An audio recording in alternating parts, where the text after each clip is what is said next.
Durante séculos, nós, o povo nordestino, sofremos uma grande quantidade de comentários xenofóbicos no dia a dia, na televisão, na internet e em outras áreas. Isso é uma grande injustiça, pois o Nordeste é um dos principais pilares do Brasil e somos um grande centro cultural, religioso, turístico e econômico.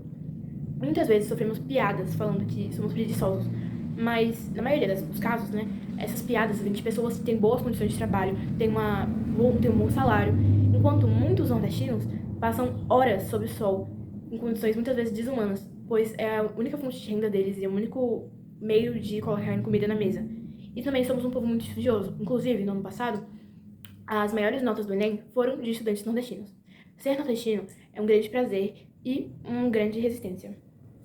No Nordeste, muitos povos, como indígenas, quilombolas, sertanejos e pescadores, eles são marginalizados por causa de um passado de exploração, como a perda de terras e a falta de investimentos, Além disso, eles se enfrentaram preconceitos e estereotipos que reforçaram a exclusão.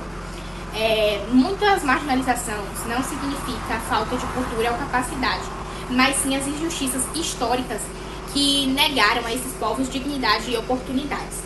Já no meu ponto de vista, a marginalização no Nordeste é fruto de injustiças históricas e preconceitos, e só será superada quando houver valorização, respeito e oportunidades a todos os povos. O preconceito regional é uma realidade no Brasil que afeta diariamente os povos nordestinos. A desigualdade histórica entre as regiões, marcada principalmente pela concentração de investimentos no Sul e no Sudeste, contribuiu para criar estereotipos negativos que associam o Nordeste à pobreza e ao atraso.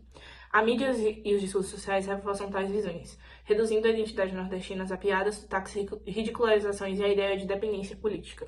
Esse preconceito, além de injusto, desvaloriza a cultura e a importância econômica do Nordeste.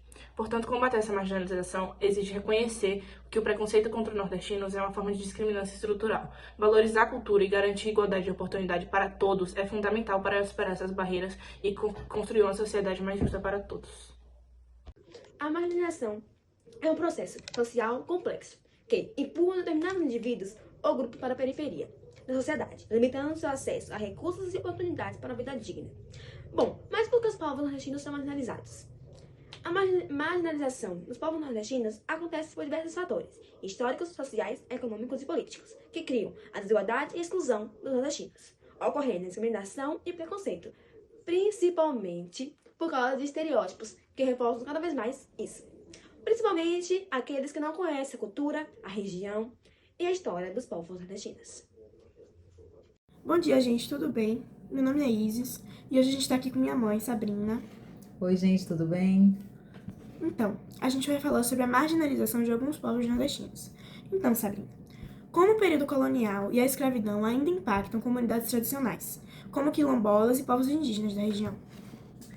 Sim, tanto o período colonial quanto a escravização de seres humanos, trazido forçadamente do continente africano, deixaram profundas marcas na sociedade brasileira, que ainda permanecerá por muitos anos, com a desigualdade social e econômica, nitidamente manifestada atrás das desigualdades de oportunidade de trabalho e o racismo estrutural, que faz com que os salários sejam diferenciados, mesmo exercendo as mesmas funções que uma pessoa branca. Outra característica gerada por este período é o processo de urbanização desigual, onde para os negros geralmente são destinadas as moradas periféricas e faveladas, onde tem-se pouca ou quase nenhuma estrutura urbana. E assim, o período colonial e a escravidão tiveram impactos profundos e duradouros em comunidades tradicionais, como quilombolas e povos indígenas, que ainda sofrem com desigualdade, perda de território, falta de acesso a serviços básicos e violação de seus direitos. Essas comunidades enfrentam desafios históricos que persistem até hoje, resultando de séculos de exploração, opressão e violência, levando a racismo estrutural e exclusão social, que afetam diretamente sua qualidade de vida, oportunidades e identidade cultural. Isso perpetua um ciclo de injustiça e marginalização que precisa ser reconhecido e combatido por meio de políticas públicas eficazes e ações afirmativas que promovam a igualdade, a justiça, o respeito e a diversidade cultural e aos direitos humanos dessa comunidade. Por isso, precisamos pensar bastante nas nossas atitudes quanto seres humanos, porque essa parte da desigualdade também parte das nossas ações para com a comunidade quilombola, indígena, os negros, os pobres, e tudo isso reverbera no que eles vão colher quanto à desigualdade. Então, precisamos melhorar isso com políticas públicas e consciência. É isso, gente. Muito obrigada pela atenção de vocês. Bom, convidamos aqui agora, nesse podcast, o senhor Eduardo, que é o meu avô, para ele falar, um pouquinho do ponto de vista dele diante desse assunto tão polêmico que é a marginalização dos povos. Eu queria te fazer 2 perguntas, vô. A primeira, o que você acha desse preconceito com os povos nordestinos em relação à marginalização dos povos? E a segunda, por que você acha que esses povos são marginalizados? Oi, Ana. Para responder essas perguntas suas, a gente tem que fazer algumas considerações de pano de fundo aqui, principalmente sobre a geografia do Brasil. O Brasil é um país de dimensões continentais. Então, existem vários, basta olhar o mapa mundi aí, que você vai fazer um comparativo aí com a Europa, principalmente, você vai ver que cabem vários países dentro do Brasil. Aqui na Bahia, por exemplo, onde nós vivemos, se você sai daqui e vai para Porto Seguro, ou vai para o Oeste, em Barreiras, ou para o Norte, Paulo Afonso, etc., isso equivale a você rodar vários países dentro de um só estado do Brasil, né? Você rodaria na Europa vários países com suas diferentes etnias, políticas, costumes, idiomas, né? E histórias respectivas.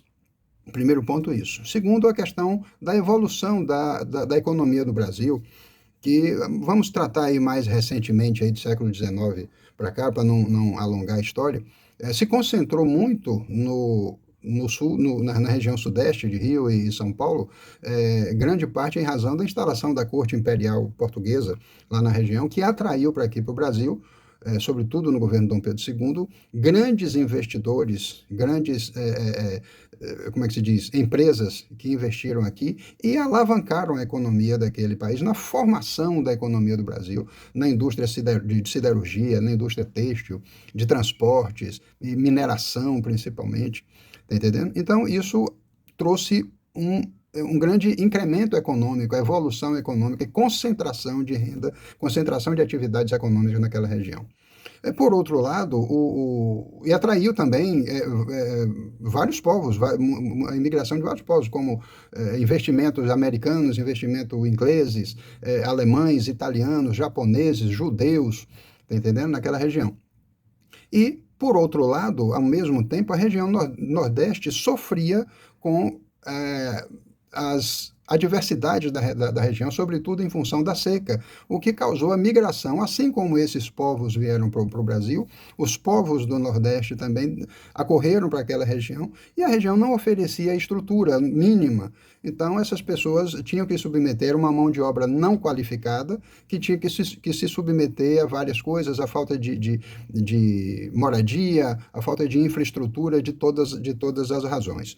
E isso causou, evidentemente, um descontentamento e digamos assim, uma discriminação desses povos.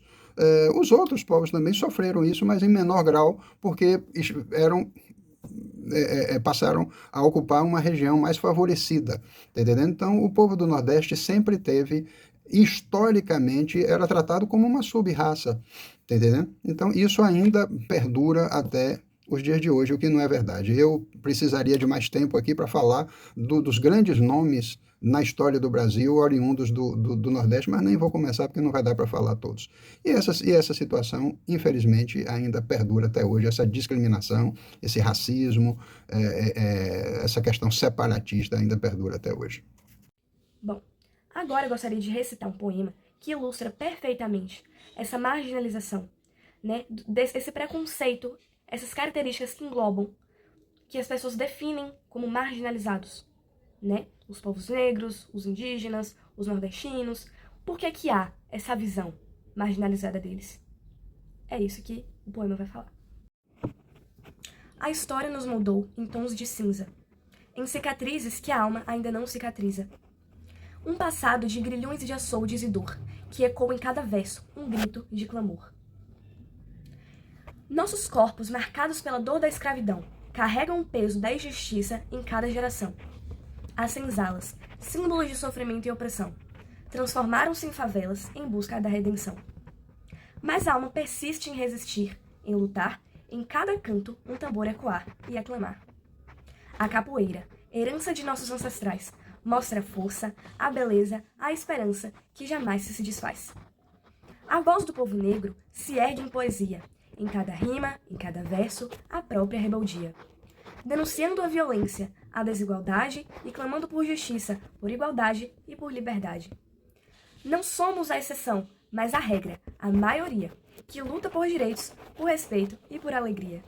Somos a herança de um povo forte e guerreiro, que busca um futuro sem cor, sem preconceito e verdadeiro.